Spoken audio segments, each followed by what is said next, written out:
दोस्तों नमस्कार, कैसे हैं आप लोग। उम्मीद करते हैं अच्छे ही होंगे। एक बार फिर से आपका स्वागत है एसके स्टडी जर्नी में। तो आज की क्लास को हम लोग शुरू करेंगे, जो क्लास 6 की बहुत ही इंपॉर्टेंट क्लास है। तो चलिए आज की क्लास को शुरू करते हैं।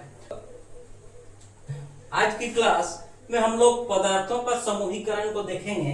तो यहाँ पे हम लोग पदार्थों की समूहीकरण के बारे में जानेंगे और हम लोग सीखेंगे कि पदार्थ का समूहीकरण क्यों किया जाता है और किस प्रकार से किया जाता है। यहाँ एक बात आप लोग याद रखिएगा कि चूंकि हम लोग क्लास 6 की चैप्टर को पढ़ रहे हैं, इस चैप्टर में आपकी बुक में जितना दिया हुआ है केवल उतना ही हमको पढ़ना है, अलग से कुछ नहीं पढ़ना है।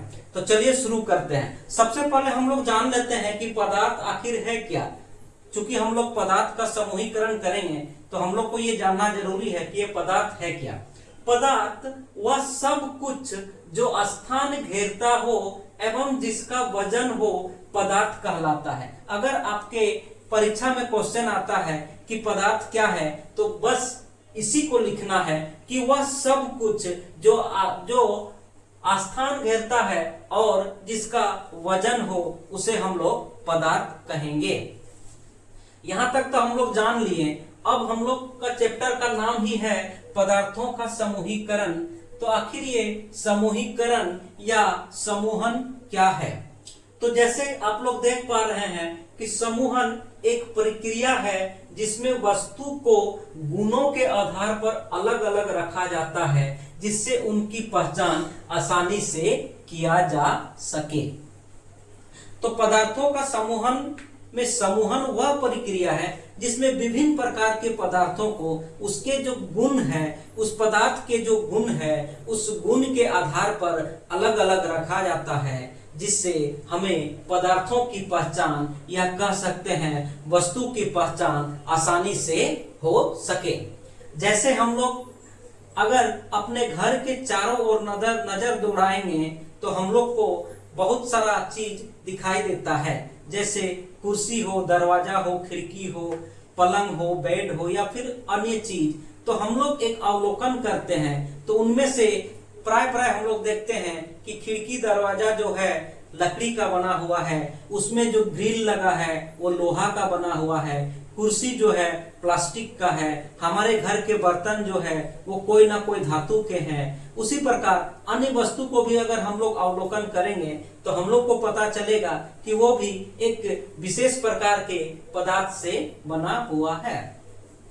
तो यहाँ पे हम लोग समूहन और पदार्थ को समझ लिए हैं। आगे हम लोग पदार्थ के कुछ गुण को देखते हैं। तो पदार्थ के कुछ गुण हम लोग देख रहे हैं कि पदार्थ की जो बनावट होती है वो हर पदार्थ की बनावट अलग अलग होती है। इसके साथ साथ कोई पदार्थ बहुत ही कोमल होता है और कोई पदार्थ बहुत ही कठोर होता है।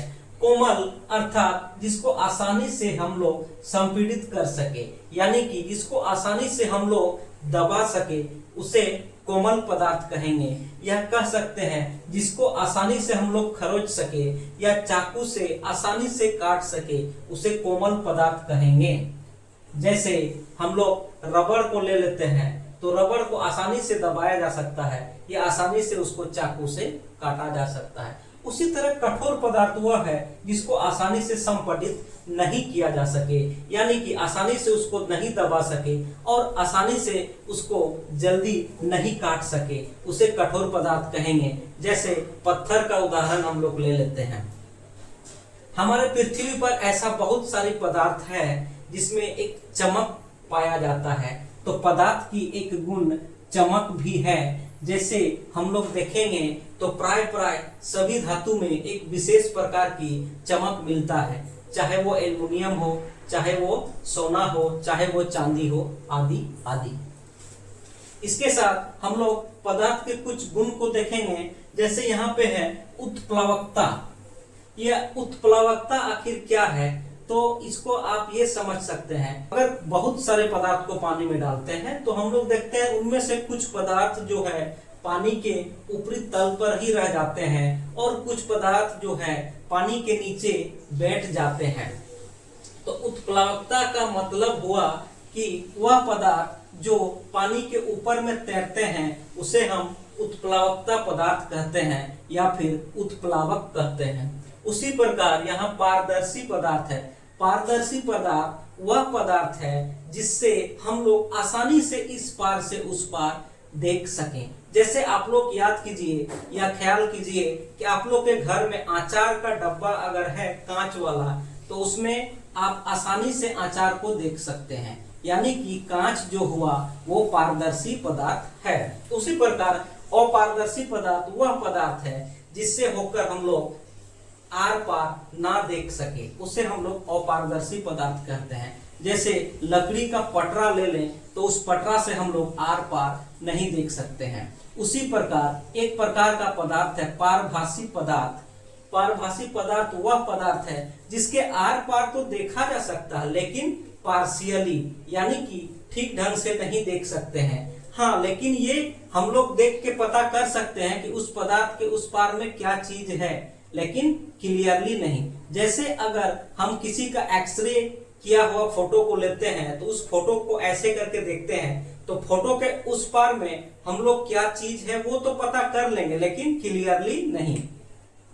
उसी प्रकार विलेय पदार्थ, विलेय पदार्थ उस पदार्थ को कहते हैं जिसको पानी में डालने के बाद घुल जाती है, या कह सकते हैं कि पानी के साथ मिश्रित हो जाती है, पानी में अदृश्य हो जाती है या पानी में खो जाती है, उसे हम लोग विलेय पदार्थ कहते हैं। और अविलेय पदार्थ, अविलेय पदार्थ वह पदार्थ है जो पानी में नहीं घुलती है। पानी में घुलने वाला पदार्थ का उदाहरण है चीनी, नमक आदि। उसी प्रकार पानी में ना घुलने वाले पदार्थ का उदाहरण है बालू,